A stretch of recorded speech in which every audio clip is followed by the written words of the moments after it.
దేవుని సన్నిధిలో భయభక్తులు కలిగి ఉండండి. దేవుని మందిరానికి వచ్చినప్పుడు ఇక్కడ మనం సరి చేసుకోవటానికి వస్తాం. ఆశీర్వాదాలు ఇవన్నీ మీరు అస్సలు దృష్టిలో పెట్టుకోవద్దు. ఏంటిది అవి ఏంటిది హోంగార్డ్ ఉద్యోగం చేస్తుండు, రేపు పొద్దున కెనాల్కి మొత్తం నువ్వే వానరు, దేవుడు ఆశీర్వదిస్తాడు. అట్లాంటి డంచిక్కులు ఉండవు. పోలయ్య గారు షాపింగ్ మాల్ చేస్తుండు, షాపింగ్ మాల్ కొంటావురా నువ్వు, దేవుడు ఏముండదు, అన్ని మోసాలే, అన్ని మోసాలు, అబద్ధాలు అవి. మీరు ఎక్కడైనా చూడండి, నన్ను వెంబడించేవాడు తన సిలువను ఎత్తుకొని నన్ను వెంబడించాలి. పౌలు అంటాడు తిమోతి, నేను శ్రమను పొందుతున్నాను నా శరీరమందు, యేసు క్రీస్తు మిగిల్చి వెళ్ళిన శ్రమల్ని నేను భర్తీ చేస్తున్నాను అంటాడు. గట్టిగా చప్పట్లు కొట్టి స్పష్టంగా చెప్తున్నాడు. యేసు ప్రభు సిలువలో శ్రమల్లో మిగిల్చిన కొన్ని శ్రమలు నేను అనుభవిస్తున్నాను నా శరీరమందు. అది క్రైస్తవ జీవితం అంటే. ఆశీర్వాదాలు ఉండవు. వాడు ఎవడన్నా కావచ్చు, వాడు దొంగ దొంగ దొంగ దొంగ. మీరు బైబిల్ చదవండి, బైబిల్ ప్రకారం పోండి. అర్థమైందా? రైట్. దేవుని యందు ఎలా ఉండాలి? భయభక్తులు ఉండాలి. ఒకటి, దేవుణ్ణి ప్రేమించాలి. ఇది గుర్తుపెట్టుకొని వాక్యం చివరిలో చెప్తాను. రైట్. ఒక్కొక్క వాక్యాన్ని చూసి మీరు గుర్తుపెట్టుకొని రాసుకోండి, మర్చిపోదు. కొలసీలకు రాసిన పత్రిక 1వ అధ్యాయము 28వ.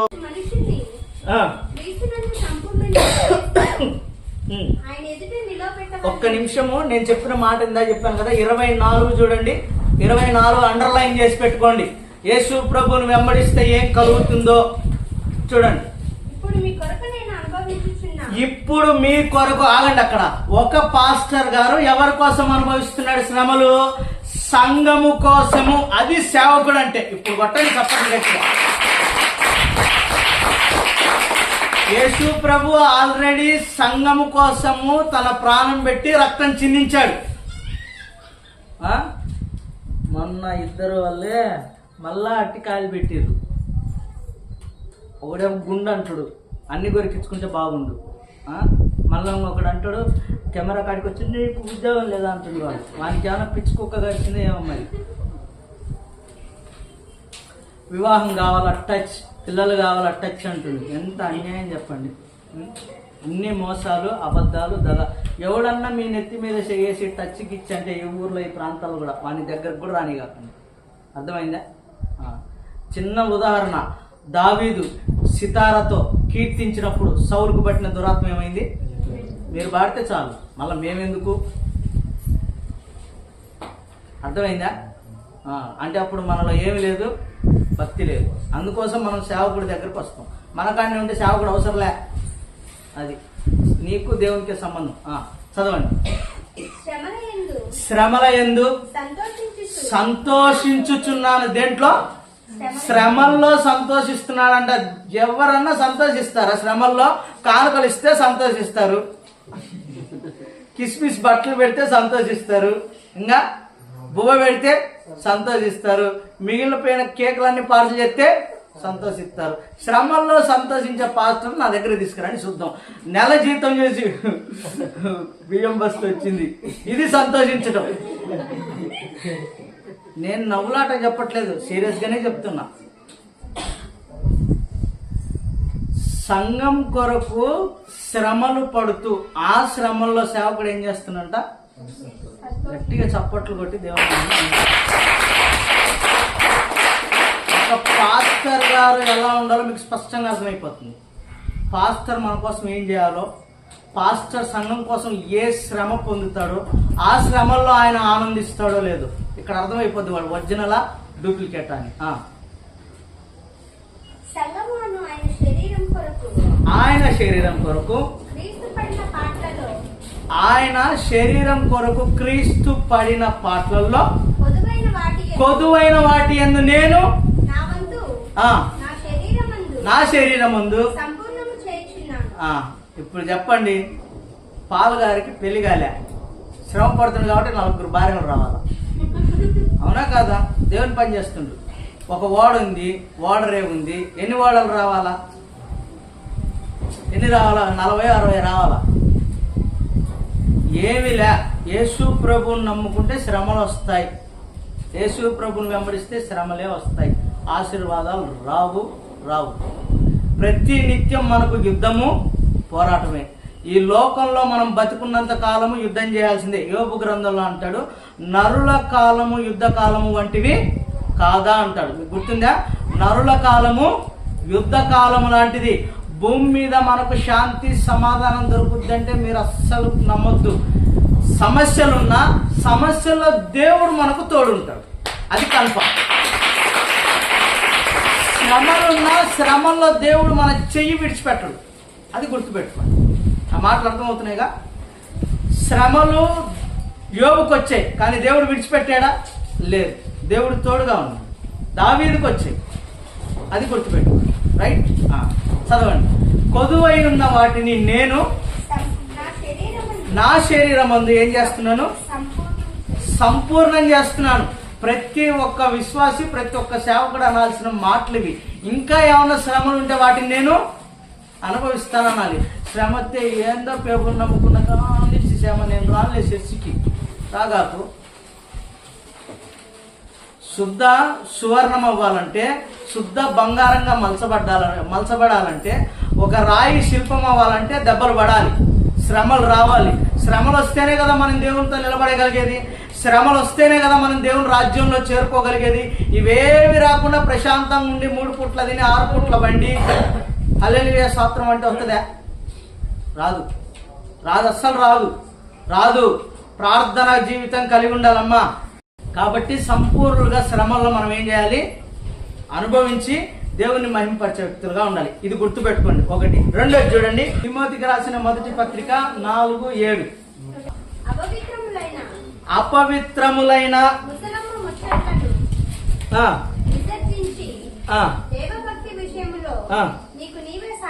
నీకు నీవే సాధకము చేసుకోను. చాలు, మరలా తర్వాత నేను చెప్పినప్పుడు కింద చదువుదు. రైట్. తిమోతి, నువ్వు భక్తిపరుడివి, నువ్వు సేవకునివి, నువ్వు యవ్వన బిడ్డవి. నువ్వేం చేయకూడదు? అపవిత్రమైన, ఎక్కడ ఉండకూడదు? అపవిత్రమైన ముసలమ్మ ముచ్చట్లకు. చాలు. ఏం ముచ్చట్లు అంట? అమ్మా, ముసలాళ్ళు కూర్చోవాలంటే ఈ వయసులో అరుగుల మీద కూర్చోక ఏం చేస్తారు? ఏం చేసేదిలే, వెనక నుంచి రోగాలు మనం తీసుకుని ఒకటేయటమే, చచ్చి ఊరుకుంటుంది.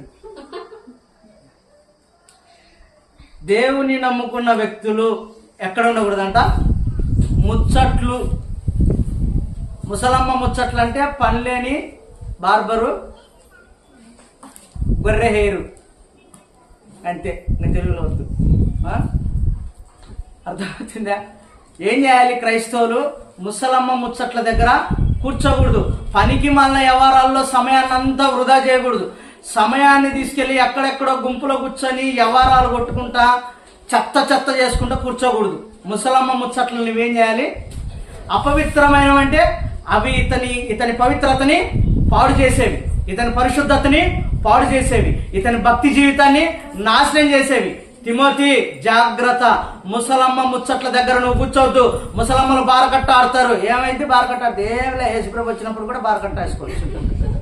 యేసుప్రభు చూసి అరే ఇలా పిచ్చ వల్లే మళ్ళీ స్పెండ్ ఉండదు కదా. డాడీ పోయినా అమ్మ అంటే చర్చి పోయించిన, మరి ఏం చేస్తున్నావు? ఏం లే, ఖాళీ కూర్చొని ముసలమ్మ కదా బారకట్టేస్తున్నావు. ముందు ఇంట్లో మొగోళ్ళు కట్టుకుంటే భార్యలు కదా, భార్యలు అట్ట రోడ్డు ఎక్కి బారకట్ట ఆడుతున్నట్టు తప్పేవరిది? ఈయనదే. ముసలమ్మ ముచ్చట్లు అంటే పక్కింటోడి కాడ ఎదిరింటోడి కాడ కూర్చొని వ్యవహారాలు కొడితే కుదరదు. నీ భక్తి పాడవుద్ది, నీ పవిత్రత పాడవుద్ది, నీకు దేవునికున్న సంబంధం పాడవుద్ది. వాడొచ్చి మరే జగన్ అంట, మరే చంద్రబాబు అంట అంటాడు.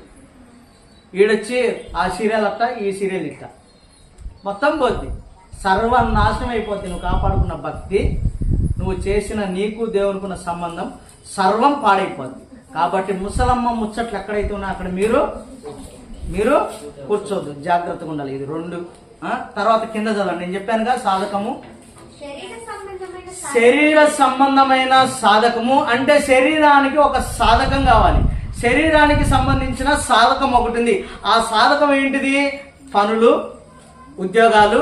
ఈ శరీరాన్ని ఏం చేయాలి? మనము పెంచి పోషించాలి. దీనికి రోగం రాకూడదు, జలుబు రాకూడదు, దగ్గు రాకూడదు, బేదులు అసలే పెట్టకూడదు.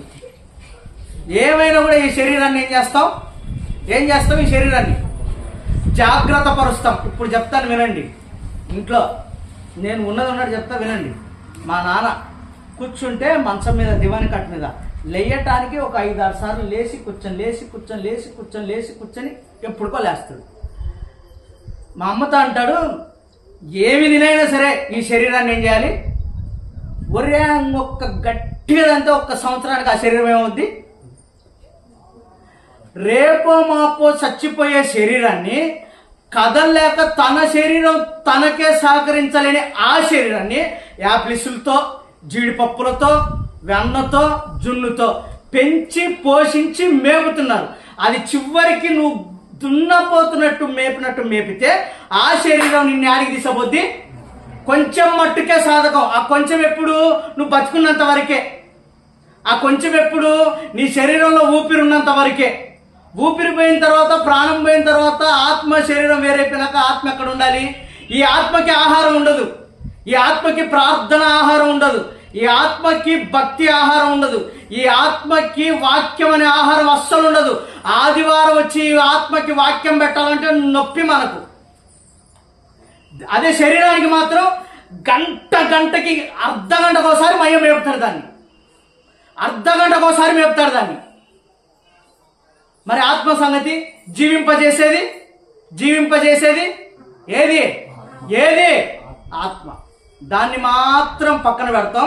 శరీరాన్ని మాత్రం సుఖపెట్టి పెంచి పోషించి ఎన్ని కేరించో ఈ శరీరానికి. నువ్వు ఎంత అపురూపంగా ఈ శరీరాన్ని చూసుకుంటే అంత అపురూపంగా నిన్ను తీసుకెళ్లి నరకం చేతుల్లో పెట్టింది. ఇప్పుడు కొట్టని చప్పట్లు కొట్టి శరీరాన్ని లెక్క చేయకూడదు. నా శరీరాన్ని నేను నలగొట్టుకుంటున్నాను. క్రీస్తు మిగిలిచ్చిన శ్రమల్లో నేను పాలి భాగస్తున్నవుతున్నాను. శరీరాన్ని లెక్క చేయను. ఓడలున్నాయి, రేవులున్నాయి, ఆస్తి ఉంది. ఎందుకు వదిలిపెట్టి వచ్చారమ్మా? యేసు ప్రభు కోసం పని లేదా వాళ్ళకి? వాళ్ళ కొంపలు లేవా? భార్య పిల్లలు లేరా? వాళ్ళకి మనలాంటి శరీరాలే కదా, మనలాంటి కోరికలే కదా. అన్నిటిని విడిచి ఎందుకు వెంబడిస్తున్నారు? నిత్య జీవం ఒకటి ఉంది, ఆత్మ జీవింపజేసే ఒక లోకం ఉంది. ఆ లోకానికి చేరుకోవాలి. అదే ప్రయోజనం, అదే నిత్య జీవం. ఈ శరీర సంబంధమైన సాధకం కాదు. కింద చదవండి. కొంచెం మటుకే ప్రయోజనం ఈ శరీరానికి. నువ్వు ఏ సాధకం అయితే చేస్తున్నావో, దైవ భక్తి ఇప్పటి జీవానికి, అంటే భూమి మీద ఉన్న జీవానికి, రాబో యుగంలో కలిసి జీవించే ఆ జీవానికి అయినందున అన్ని విషయంలో ప్రయోజనకరమైనది. ఇప్పుడు కొట్టని చప్పట్లు గట్టిగా. అన్ని విషయాలలో ప్రయోజనకరం. ఏది? దైవ భక్తి. అమ్మ భక్తి ఉంటేనే మిగతావి. భక్తి లేకపోతే ఏదో అవసరం లేదు. నేను మరలా చెప్తాను. నా వైపు చూడండి. మరొక్కసారి సంతోషంగా చప్పట్లు కొట్టి దేవుని మీ మనస్సు, మీ ఆలోచన మొదట దేవుడు, తర్వాత అన్ని. అర్థమవుతుందా? ఈరోజు దేవుడు మీ మనోనేత్రాలని వెలిగించును గాక. ఈ వాక్యం మీరు బతుకున్నంత వరకు చిరస్థాయిగా మిమ్మల్ని ఫలింపజేయును గాక. దేవుని కొరకు మాత్రమే నిలబడేటట్లు ప్రభు కృప చూపును గాక. ఈటకి ఆమె అలా, అన్నిటికీ ఆమె నల్లెలుగా కాదు. మరలా చెప్తున్నాను వినండి. మీ మనస్సు, మీ ఆలోచన, మీ మొదటి ప్రాధాన్యత దేవుడు.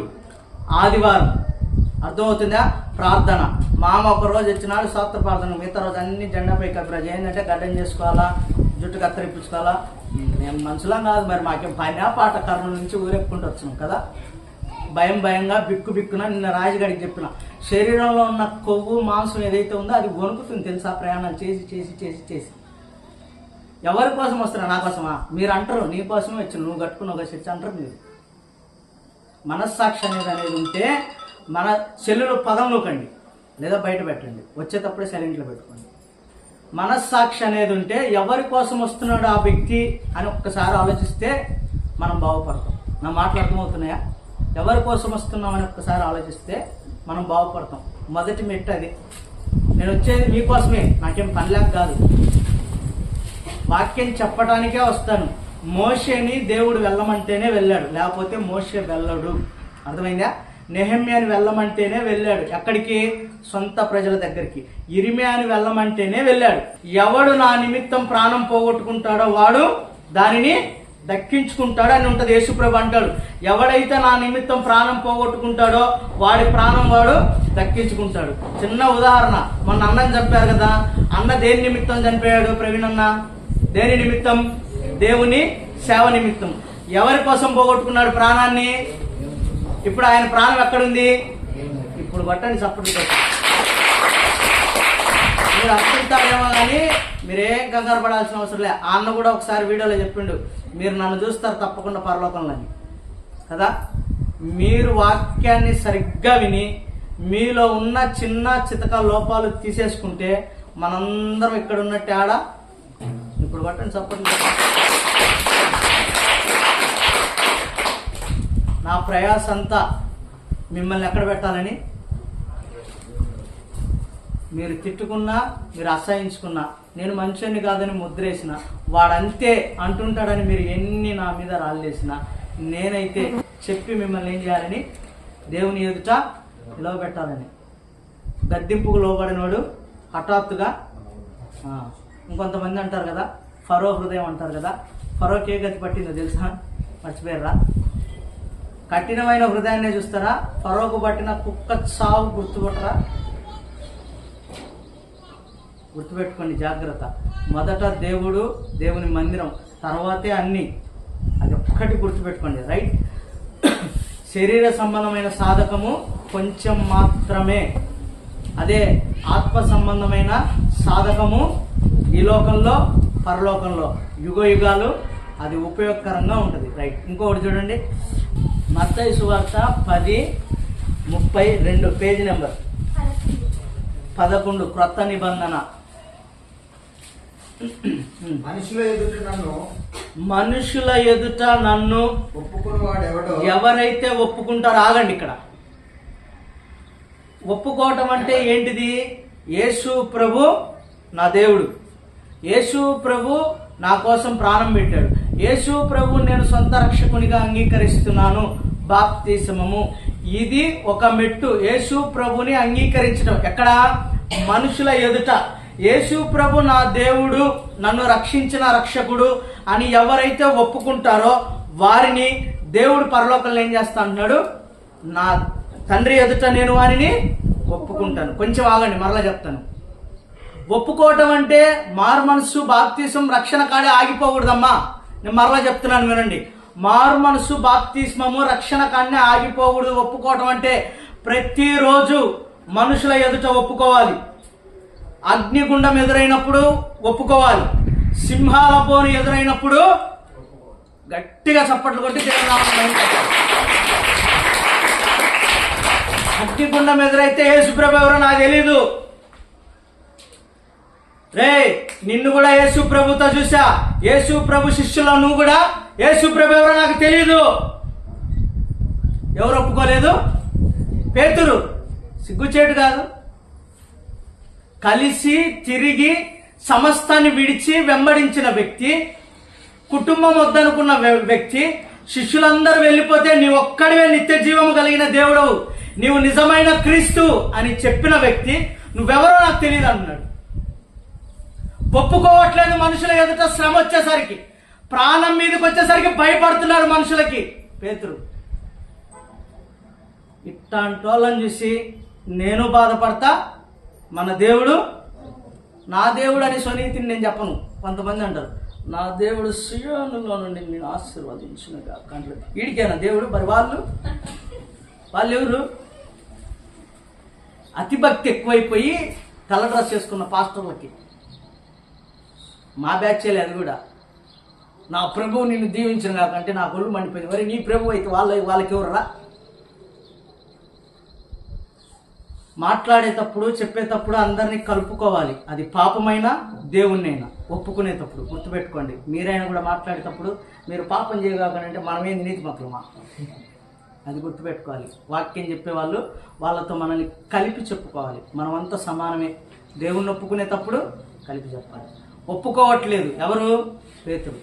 ఏమ్మా ఏని వాళ్ళతో పంపిస్తున్నారు, ఎందుకు పంపిరు? ఒప్పుకోవా? ఒప్పుకోను. రైట్, ఒప్పుకోవు కదా, ఇదే మాట మీద ఉంటావు కదా. పేతురు ఇదే మాట మీద ఉండాలి. ఒప్పుకోనన్నావు ఎవరు ఎదుట? మనుషుల ఎదుట. ఎందుకోసం? నీ ప్రాణం మీదకి వచ్చింది కాబట్టి. ఇప్పుడు చదవండి అన్నమాట. మనుషుల ఎదుట నన్ను ఒప్పుకొని వాడెవడో పరలోకమందున్న నా తండ్రి ఎదుట నేను వానిని. ఇప్పుడు కొట్టండి చప్పట్లు గట్టిగా.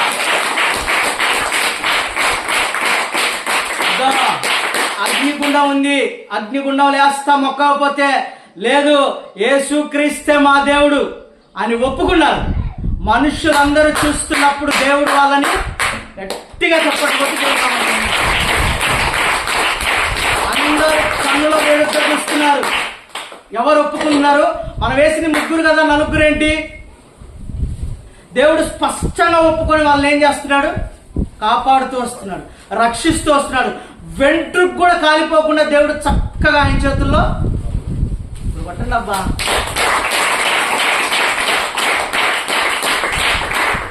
ఒకవేళ వాళ్ళు భయపడింటే, ఆగిపోయింటే ఆ మహిమ వచ్చేదే, ఆ ఘనత వచ్చేదే? ఆ ప్రజలందరూ చూస్తున్న వాళ్ళందరూ, వేడుక చూస్తున్న వాళ్ళందరూ యేసు ప్రభువే నిజమైన దేవుడని ఆరాధించే వాళ్ళ? పట్టని చెప్పండి. జాగ్రత్త. మీరు మనుషుల్లో ఉన్నప్పుడు దేవుడు గణపరచబడాలి. మీరు మనుషుల్లో ఉన్నప్పుడు దేవుడు మహింపరచబడాలి. శ్రమల్లో, నిందల్లో దేవుని కోసం మీరు నిలవబడి దేవుణ్ణి మీరు గణపరిస్తే, దేవుణ్ణి మీరు మహింపరిస్తే దేవుడు మిమ్మల్ని అంతకంతకు మహింపరుస్తాడు. జాగ్రత్త. నన్ను ఎవడైతే గణపరుస్తాడో నేను వాణ్ణి గణపరుస్తాను. నన్ను ఎవడైతే తృణీకరిస్తాడో వాణ్ణి నేను. మనుషులకు భయపడద్దు. అత్తకు, మామకు, తల్లికి, అన్నకు, తమ్ముడికి ఏం బతుకులు రయ్యే చేసింది ఎవరు? మా పరలోకానికి ఎవరెవరు వస్తున్నారు? ప్రభు రెండో రాకళ్ళు వచ్చి ఏమ్మా ప్రశాంతి వస్తున్నావు అంటే మా అమ్మ వద్దనే చేసి ప్రభు నేను రాలే.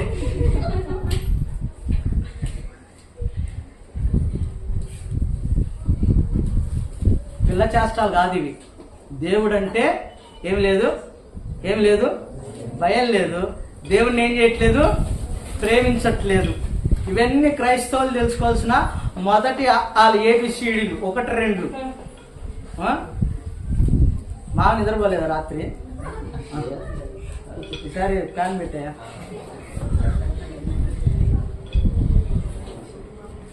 ఈసారి ట్రావెల్ ఇస్తే ఇస్తానప్పో బయటకంట బాధపడితే నా సంబంధాలు. అర్థమైందా? అర్థమైందా? చెవి గలవాడు జాగ్రత్త. దేవుని మందిరంలో మెలకుగా ఉండాలి. వాడు 2 గంటలు పండుకుంటాడు రాత్రి. రాజు గారు వాడు బొల్లి ఆడాల. తిన్నారా? ఇచ్చిరా అందరూ తృప్తిగా? అయినా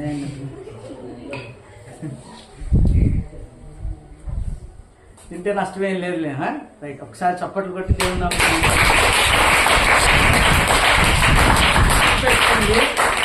దేవుణ్ణి మహింపరచాలి, దేవుణ్ణి గణపరచాలి. మొదట దేవుడు, నువ్వు దేవుణ్ణి ఏ రకంగా అయితే ఊరేగిస్తావో దేవుడు అంతకంతకు నిన్ను ఊరేగిస్తాడు. గుర్తుపెట్టుకోండి. దేవుణ్ణి మనం ఎప్పుడైతే తక్కువ చేస్తామో మన బ్రతుకులు చల్లా చెదురైపోతాయి, చిన్న భిన్నమైపోతాయి. జాగ్రత్త. గుర్తుపెట్టుకోండి, గుర్తుపెట్టుకోండి, గుర్తుపెట్టుకోండి. మీరు ఏమున్నా లేకపోయినా దేవుణ్ణి గణపరచండి. ఆశాపు అంటాడు కదా, ఆ అనీతి మంతుల్ని చూసినప్పుడు నాకు బాధ కలుగుతుంది. వాళ్ళు వర్ధిల్లుతున్నారు, వారు దినదినం ఆశీర్వాదం పొందుకుంటున్నారు, నేను మాత్రం శ్రమలు శ్రమలు శ్రమలు శ్రమలు అంటాడు. దేవుని పిల్లలకి అవే వస్తాయి. శ్రమల్లో దేవుణ్ణి మహింపరచాలి, శ్రమల్లో దేవుణ్ణి గణపరచాలి కదా. ఒప్పుకోవా? అయితే నేనేం చేస్తాను? పరలోకంలో నా తండ్రి ఎదుట. బాబు అనిల్ గారు, మీరు మారు మనసు పొందారా? బాప్తిసం తీసుకున్నారా? ఒప్పుకున్నావా? రైట్. నేను కూడా నిన్ను తండ్రి ఎదుట కొట్టండి సపోర్ట్ పెట్టి. నువ్వు ఒప్పుకోలేదా? ఎరా బాబుగా ఒప్పుకోలేదా? ఇస్రాయేల్ ఒప్పుకోలేదా? నేను కూడా మిమ్మల్ని, నేను స్ట్రైట్గా చెప్తున్నా, నవ్వటానికి కాదు. మీకు మనస్సాక్షి అనేది ఉంటే మారటానికి చెప్తున్నా నేను. అర్థమైందా? అయిపోయిందా? అక్కడికే అయిపోయిందా? శ్రమల్లో దేవుణ్ణి ఒప్పుకోవాలి. ప్రార్థన చేయొద్దు అంటే ఏం చేశాడు దానియేలు ఏం చేశాడు? విడిచిపెట్టాడా ప్రార్థన? చస్తే చచ్చాను, వేస్తే సింహాల బొల్లేస్తాను, ప్రార్థన చేసి పోతా, అయిపోయింది కదా, ఇంకేముంది? బ్రతికితే క్రీస్తు, చావైతే లాభం, వెళ్ళిపోతా దేవుని దగ్గరికి, అంతే. ఇంక మళ్ళీ దాంట్లో ఎందుకు డౌట్ ఎందుకు? అరే చిన్న ఒక వ్యక్తి వద్దంటే మందిరాన్ని, నిత్య జీవాన్ని పోగొట్టుకుంటున్నాం అంటే ఎంత అష్టనిష్ట దరిద్రులు అని చెప్పండి. ఆస్తి లేకపోవటం కాదు, అన్నీ ఉన్నాయి, ఇంతుంది. ఆజ్ఞలు పాటించకపోవటం కాదు, అన్నీ పాటిస్తున్నాడు. భక్తిపరుడే, పరిశుద్ధుడే, నీతిమంతుడే. ఎప్పటి నుంచి? చిన్నప్పటి నుంచి. ఏమైంది ఇప్పుడు? ఎవరు దరిద్రుడు? ధనవంతుడికి అన్నీ ఉన్నాయి, దరిద్రుడికి ఏమీ లేవు. ఇప్పుడు చచ్చిన తర్వాత ఎవరు దరిద్రుడు, ఎవరు ధనవంతుడు? పేదలైన మీరు ధన్యులు. గుర్తుపెట్టుకోండి, మరలా చెప్తున్నాను, పేదలైన మీరు ధన్యులు, పేదలైన మీరు ధన్యులు. కాస్ట్లీ మందిరాలు, కాస్ట్లీ కార్లు, పెద్ద పెద్ద మందిరాలు, కోట్లు సూట్లు వేసుకొని విశ్వాసులు, సేవకులు అలాగే ఉండి లక్షలు కానుకలు వేసేలు కాదు. మీ మనసు కావాలి దేవునికి, మీ ప్రవర్తన కావాలి దేవునికి, మీ పద్ధతులు కావాలి దేవునికి, మీ డబ్బులు కాదు. మీకున్నవేలేవో దేవునికి తెలియవా? తెలుసుగా. మరి మనం బాగుంటే అన్నీ ఆటోమేటిక్గా వస్తాయబ్బా. ఇది లేకపోతే గుడిసేసుకున్నాం, గుడిసే లేకపోతే శామ్యాన్, అది కూడా లేకపోతే రోడ్లోనే చేద్దాం. ఏమైంది? అవి కాదు. యాడున్నాడు? గేటు బయట ఉన్నాడు, చక్కగా పరలోకానికి వెళ్ళాడు. ఎవరు దరిద్రులు? శ్రమ వచ్చినప్పుడు, నిందొచ్చినప్పుడు దేవుని కోసం నిలబడాలి. అది గుర్తుపెట్టుకోండి, రైట్? ఎవరైతే ఒప్పుకుంటారో నేను వాడిని పరలోకంలో ఒప్పుకుంటాను. మీరు దేవుణ్ణి కనుక ఒప్పుకోకపోతే దేవుడు మిమ్మల్ని పరలోకంలో ఒప్పుకోడు. మనం బతికేది 30 40. సస్తే మన ఆత్మ ఎక్కడికి వెళ్ళుద్దో మనం ఎక్కడికి వెళ్తామో గుర్తుపెట్టుకోండి. మనమన్నా మన ఆత్మని జీవింపజేసేది. ఆత్మ ఉంటేనే మనం శరీరాలు, లేకపోతే శరీరాలు దేనికి పనికిరావు. దీన్ని పెంచి పోషించి సుఖభోగాలతో దీన్ని లాలన చేసి పాలన చేయద్దు. మీరు జోకొట్టద్దు దీన్ని. జోకొడితే శాశ్వతంగా నరకంలో మిమ్మల్ని జోకొడుతుంది. గుర్తుపెట్టుకోండి. శరీరానికి మీరు ప్రాముఖ్యతనిస్తే, శరీరాన్ని మీరు నెత్తి మీద పెట్టుకుంటే మీ శరీరం మీకు నష్టం కలుగజేస్తుంది, మీ శరీరం మీకు నాశనాన్ని తెస్తుంది. మరలా చెప్తున్నాను, శరీరం మీద దృష్టి పెట్టొద్దు. శరీరం నాశనం చేస్తుంది మిమ్మల్ని, నిత్య జీవానికి పోకుండా ఆపేస్తుంది, పరలోకానికి వెళ్లకుండా ఆపేస్తుంది మీ శరీరం.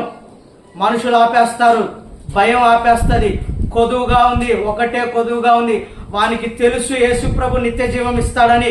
యేసు ప్రభుని నమ్ముకుంటే నిత్య జీవం ఉందని తెలుసు. నిత్య జీవం పొందటానికి వాడికి 10 ఆజ్ఞలు పాటించోడికి ఇంకేమి కొదువ చెప్పండి? ఎందుకు అడగాలి? అవునా కదా? 2 విషయాలు చెప్పాడు. పూర్ణ హృదయంతో, పూర్ణ ఆత్మతో నన్ను ప్రేమించు, నిన్ను వలే. ఈ 2 పాటించడానికి మరలా కొదువే ఉంటుంది. మరలా దేవుని దగ్గరకు వచ్చి ఎందుకు అడగాలి అంటే, వీని బొక్కేందో వీనికి తెలిసి దేవుడు ఎవరో తెలుసుకొని వచ్చి అడుగుతున్నాడు. జాగ్రత్త. తెలిసి పొరపాటు చేస్తున్నాడు వీడు, వానికి తెలుసు ఏం చేయాలో. డబ్బు, ధనవంతుడు పరలోకంలో ప్రవేశించుట నాకు వచ్చి కొంతమంది నీతి వాక్యాలు చెప్తారు కదా, డబ్బు దాచిపెట్టుకో, డబ్బు ఉంచుకో, నీకేందంటే అంటే వీడు సైతాన్, వీడేదో నాకు మంచి చేసినట్టు. డబ్బుతో ఉంటే నేను ఎక్కడికి వెళ్ళను? ఒట్టి ఖాళీ చేతులు తెలిపోవాలి. చప్పట్లు కొట్టి దేవుని డబ్బులు పెట్టుకొని ఇంకోటి పెట్టుకొని నా పేరు మీద ఆస్తి ఉందంటే, నేను చెప్తున్నాను చూడండి, నా పేరు మీద 10 రూపాయలున్నా నేను పరలోకానికి పోను. కన్ఫామ్గా ఇది, డౌటేలే. ఎంత చేసినా, ఎంతమందిని దేవుని దగ్గరికి నడిపించినా, ఎంతమందికి సువార్త చెప్పినా, ఒక్క 10 రూపాయలు నా పేరు మీద ఉన్నాయంటే సచ్చిందే గొర్రె. ధనవంతుడు పరలోకంలో ప్రవేశించుట దుర్లభము. ఒంటే సూది బెజ్జంలో దూరుతుంది, ధనవంతుడు మాత్రం దూరడు. గుర్తుపెట్టుకోండి. ఇవన్నీ మొదలు క్రైస్తవ్యానికి. ఇవి నేర్చుకోవాలి అసలు, రైట్? ఒప్పుకోవాలి దేవుణ్ణి, రైట్? చూడండి మత్తయి సువార్త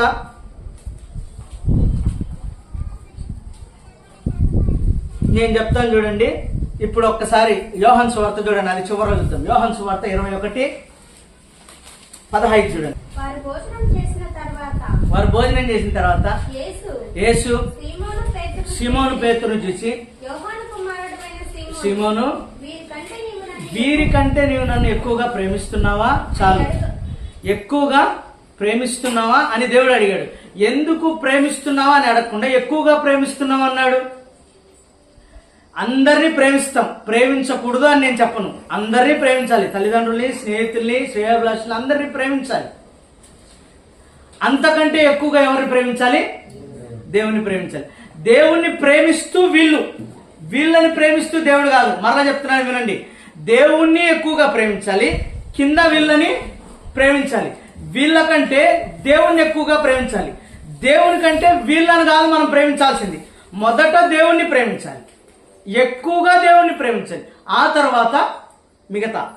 నా మాటలు అర్థమైనా? చప్పట్లు కొట్టి దేవుని నామమున నువ్వు నన్ను ప్రేమిస్తున్నావు కాబట్టి నా గొర్రెలను ఏం చేయాలి? మేపు అని యేసు ప్రభు అంటాడు. సరేనయ్యా, మేపుతానన్నాడు. సేవకునికి విశ్వాసులకి ఉండే సంబంధం గొర్రె సంబంధం. ఏం సంబంధం? గొర్రె కాపరి సంబంధం. ఇంకొకటి తండ్రి పిల్లల సంబంధం. సువార్త ద్వారా నేను మిమ్మల్ని ఇప్పుడు వినండి జాగ్రత్తగా. నా దగ్గర బాప్తిసం పొందిన వాళ్ళందరికీ మాట, శరీరం ద్వారా మీ తల్లిదండ్రులు మీరు కన్నారేమో, అర్థమైందా? వాళ్ళకి ఈ లోకంలో ఉన్నంత వరకే మీ మీద అధికారం. మీ శరీరం మీద, మీ ఆత్మ మీద పూర్తి 100కి 10,000%, 1,00,000% అధికారం నాది. నేను తండ్రిని. నేను తిట్టినప్పుడు, మిమ్మల్ని హెచ్చరించినప్పుడు, గద్దించినప్పుడు, బుద్ధి చెప్పినప్పుడు మీరేం చేయాలి? మా నాన్న అట్లాంటి ఏం ఉండవు, అసలు ఉండవు మనకి. అది గుర్తుపెట్టుకోండి.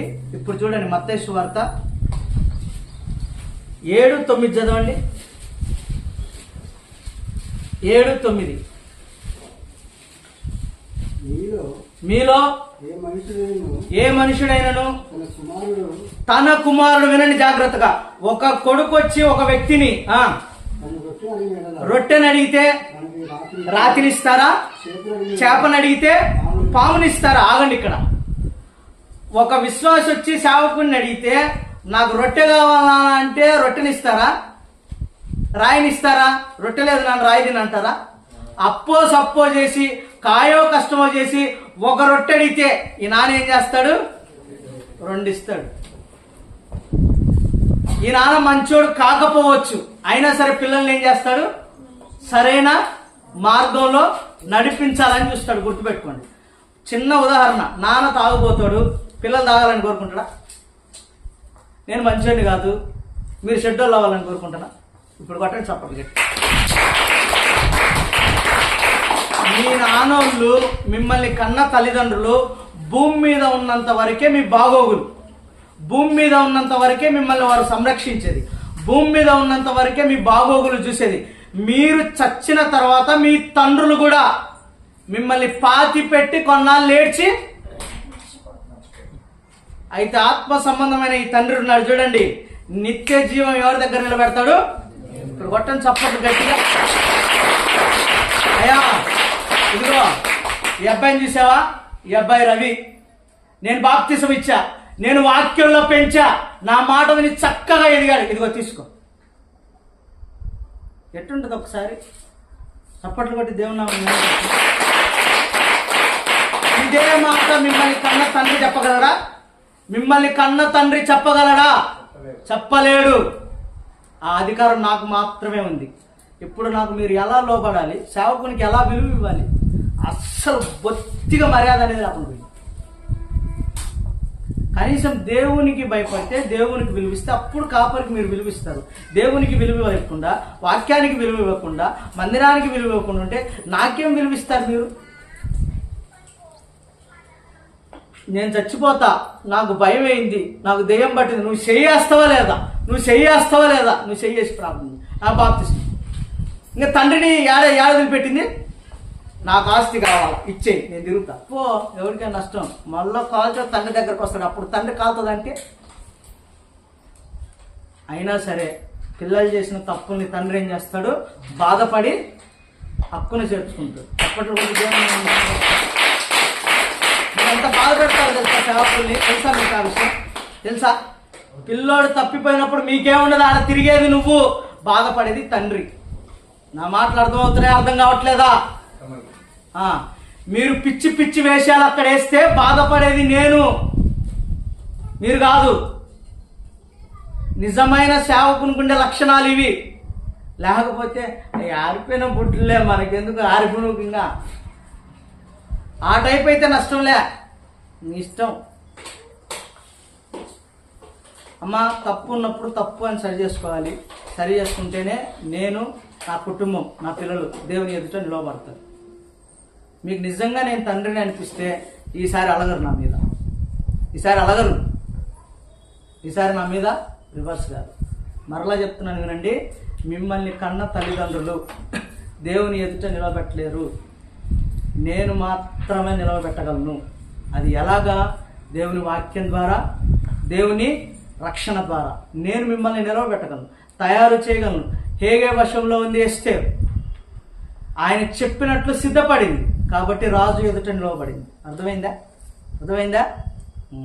నేను వాక్యం చెప్పినట్టు మీరు నిలవబడితే ఆశీర్వాదాలు, బనానాలు, యాపిల్కాయలు వస్తే రాని లేకపోతే రాని, కానీ మీరు మాత్రం ఎవరు ఎదుట నిలవబడతారు? యుగ యుగాలు, యుగ యుగాలు, యుగ యుగాలు. గుర్తుపెట్టుకోండి, జాగ్రత్త, జాగ్రత్త, జాగ్రత్త. రైట్? ఇప్పుడు చదవండి కొలసీలకు రాసిన పత్రిక 1:28. మరొక్కసారి చూడండి. ప్రతి మనుషుణ్ణి క్రీస్తునందు సంపూర్ణునిగా చేసి. క్రీస్తు ఎవరు? నా వైపు చూడాలి. క్రీస్తు ఎవరు? క్రీస్తు ఎవరు? మన చేతుల్లో ఉన్న వాక్యం, వాక్యమే క్రీస్తు, క్రీస్తే వాక్యం.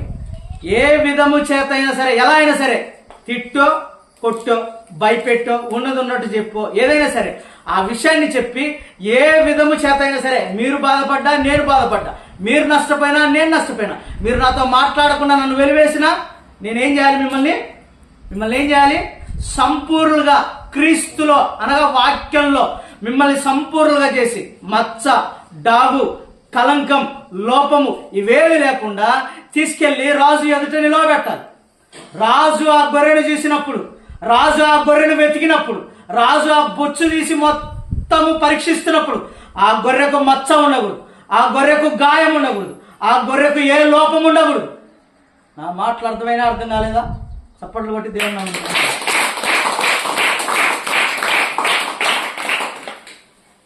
నీకెవరు చెప్పరు, ఎవరు చేయరు. ఎవరికేం పట్టింది చెప్పండి? వాళ్ళ పబ్బం గడుపుకొని పోయే పాస్టర్లే. మొన్న కూడా అంటున్నారు, ఖండించే వాళ్ళు, బుద్ధి చెప్పే సేవకులు ఇద్దరు లేచిపోయారు. ఎవరుండ్రంటే ఏలియా ఉండు, ఏలియా పోయిన తర్వాత ఎలీషా వస్తాడు. సింపుల్, అంతే, ఏముండదు. ఎలీషా వస్తాడు అంతే. ఎలీషా వస్తే డబుల్ ఉంటుంది.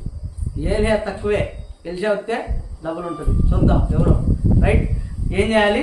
మిమ్మల్ని ఏ విధము చేత అయినా సంపూర్ణంగా చేసి ఎవరు ఎదుట నిలవబెట్టాలి? క్రీస్తు ఎదుట నిలవబెట్టాలి. క్రీస్తు సింహాసనం ఎదుట నిలవబెట్టాలి. ఆయన ఎదుట నిలవబెట్టాలి. ఆయన ఇప్పుడు మీరు చేసే భక్తి అంతా, ఏదైనా సరే, ఎవరైనా సరే, మీకు వాక్యంతో మిమ్మల్ని సరి చేయకుండా పోతే మీరు క్రీస్తు ఎదుట నిలవలేరు, మీరు దేవుని ఎదుట నిలవలేరు, దేవుని రాజ్యంలో మీరు నిలవలేరు. మీరు దేవుని రాజ్యంలో నిలబడాలంటే వాక్యం ఉండాలి. మీరు సంపూర్ణతలోనికి ఎదగాలి. మీరు సంపూర్ణతలోనికి ఎదగాలంటే కాళ్ళ కంటిన బురద గంగారంలో కడుక్కోవాలి. ఉంటే ఉందిలే బురదే కదా, ఏమవుతుందంటే ఏం చేయలేము. దాన్ని బురదని కడుక్కోవాలి, వాక్యంతో కడుక్కోవాలి. గంగారం ఉంటుంది, గంగారంలో కడుక్కుంటేనే నువ్వు శుద్ధిని అవుతావు. శుద్ధిని అయితేనే క్రీస్తు ఎదుట నిలవబడగలిగిన శక్తి మనకు వస్తుంది. మనం అలంకరింపబడితేనే ప్రభు ఎదుట నిలవబడతాం. అలంకరింపబడ్డ ఎస్తేరునే రాజు ఎన్నుకున్నాడు. అలంకరింపబడ్డ విశ్వాసినే దేవుడు ఎన్నుకుంటాడు. ఎలా అలంకరించాలి? వాక్యముతో అలంకరించాలి. ఎవరు అలంకరించాలి? సేవకులు అలంకరించాలి. ఏ విధము చేత అయినా సరే మిమ్మల్ని నేను అలంకరించి ఎవరి ఎదుట నిలవబెట్టాలి? క్రీస్తు ఎదుట. క్రీస్తు నాణ్యాలు ఇచ్చాడు. నాణ్యాలు ఇచ్చి నాకు ఒక పనిని ఇచ్చాడు. ఇదిగో వీటిని నేను మరలా వస్తాను, లెక్క అడుగుతాను అన్నాడు. ఆ లెక్క చెప్పాల్సిన బాధ్యత నాకుంది. నేను చెప్పడానికి ఏమాత్రం వెనకాడను. దేవునికి 2 చేతులు ఎత్తి స్తోత్రం చెప్పండి. ఇవి 2 మాటలు, అటు మీకు ఇటు నాకు. రైట్? ఇప్పుడు ఒక చిన్న విషయాన్ని చూసి వాక్యాన్ని ముగిద్దాం. చూడండి, నేను చెప్పినవి గబగబా చదవండి. మత్తయి 4, 19, 20 త్వరగా చదవండి, అన్ని కలిపి చెప్తాను. 19, 4, 19, 20 చదవండి. తీసినోళ్ళు మీరు రాసుకోండి. మత్తయి సువార్త 4:19-20. తమ వలలు విడిచిపెట్టురి. చాలు, నేనే చెప్పేస్తాను. శిష్యులు ఏం చేశారు? వలలు విడిచిపెట్టారు. రైట్. యోహాను సువార్త 6:25. ఇందాక వాడు తెలిసి నిత్య జీవాన్ని పోగొట్టుకున్నానని చెప్పాను.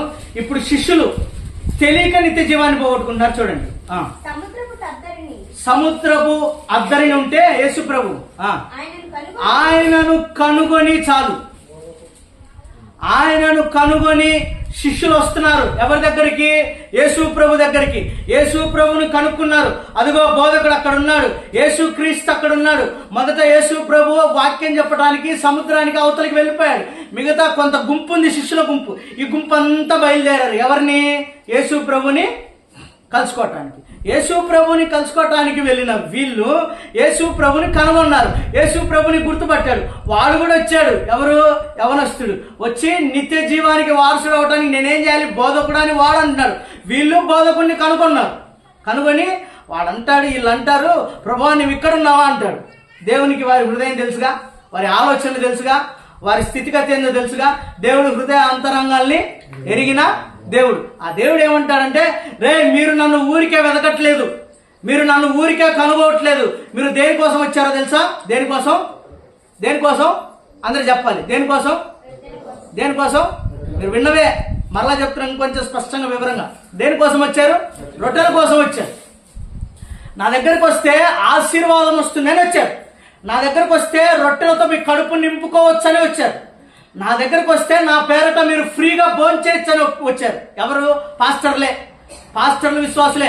దేవుని దగ్గరకు వస్తే ఆశీర్వాదం, దేవుని దగ్గరకు వస్తే దీవెనలు, దేవుని దగ్గరకు వస్తే గొడ్రాలు. టప్పి టప్పి టప్పి టప్పి. వీడు బనానా బాబా గెల్ల గెల్ల గెల్ల గెల్ల పంచుతున్నాడు. అమ్మ తేజ, దొంగ తేజ, చెప్తావానికి వీడియో ఖచ్చితంగా చేస్తా. వాడంత దొంగ 420 గడు మొక్కలు లేడు. వేస్తావాడిని వీడియోలు వేస్తా, వదిలిపెట్టదు. ఎవరిని వదిలిపెట్టే సమస్య ఉండదు. గట్టిగా చప్పట్లు కొట్టి దేవుని ప్రార్థన చేయండి, ప్రార్థన చేయండి. మీరు మాత్రమే సురక్షితంగా కంచె. ఇక్కడ కూడా చెప్తాను వినండి. పొద్దున కంచె గురించి మాట్లాడుతా ఉన్నాను నేను, రాజుగారు. చక్కగా ఉన్నాయి కదా చెట్లు అన్నాం. ఆ కంచె లేకపోతే చెట్లు ఏమవుతాయి? నా వైపు చూడాలి. కంచె లేకపోతే చెట్లు ఏమవుతాయి? ఆ కంచె మీకు వాక్యం. ఇప్పుడు గట్టని చప్పట్లు చేస్తుంది. కంచె లేకపోతే పాడైపోతుంది, పాడైపోతాం మనం కూడా. ఎన్ని రకాల చెట్లు వేసినా పాడైపోతాం. కంచె ఉండాలి మనకి. ఆ కంచె లేని భక్తులు వాళ్ళు, కంచె ఉన్న భక్తులు మీరు. పటరా? ధైర్యంగా చెప్తున్నా, ధైర్యంగా ఖచ్చితంగా చెప్తున్నా. నేను మీకు వాక్యాన్నే ప్రకటిస్తున్నాను, వేరే సొల్లు ప్రకటించుతాను. మిమ్మల్ని ఏ విధము చేతైనా క్రీస్తు ఎదుట మిమ్మల్ని నిలవబెట్టడానికే నా ప్రయాస. నేను వాక్యాన్ని చెప్తాను. అందులో లాభ నష్టాలు ఉండొచ్చు, ఉండకపోవచ్చు. నేనైతే చెప్పేది మీరు మాట్లాడతారా? మాట్లాడతారా? రైట్. ఏమన్నారు? దేనికోసం వెతుకుతున్నారు? రొట్టెల కోసం. యేసు ప్రభు ఎవరు? అసలు నిత్య జీవం కలిగిన వ్యక్తి. యేసు ప్రభు దగ్గరకు వస్తే ఏమవుతాయి? చిన్న మాటలు చెప్తాను, నా వైపు చూడండి. యేసు ప్రభు దగ్గరకు వస్తే పాపాలు పోతాయి. యేసు ప్రభు దగ్గరకు వస్తే నరకం నుంచి విడిపించబడతాం. యేసు ప్రభుని నమ్ముకుంటే యేసు ప్రభు దగ్గరకు వస్తే పరలోకానికి ప్రమోట్ అవుతాం, పరలోకానికి చేర్చబడతాం. నరకం నుంచి పరలోకానికి చేర్చబడతాం యేసు ప్రభు దగ్గరకు వస్తే. యేసు ప్రభు దగ్గరికి రొట్టెల కోసం కాదు మనం రావాల్సింది, యేసు ప్రభు దగ్గరికి డబ్బుల కోసం కాదు మనకు రావాల్సింది, ఏదో లాభం ఆశించి దేవుని దగ్గరికి కాదు మనం రావాల్సింది. దేవుని దగ్గరకు వస్తే మన పాపాలు పోతాయి, దేవుని దగ్గరకు వస్తే మనం సరి చేయబడతాం, దేవుని దగ్గరకు వస్తే మనము సరిగ్గా నిలబడి ఆయన రాజ్యానికి వారసులు అవటానికి రావాలి తప్ప వేరొక దానికి మనం దేవుని దగ్గరికి రానే రావు. మొదటి రాజుల గ్రంథం 19:21 చూడండి, ముగించేద్దాం. పేజ్ నెంబర్ చెప్పండి. మొదటి రాజుల గ్రంథం 301 అంట.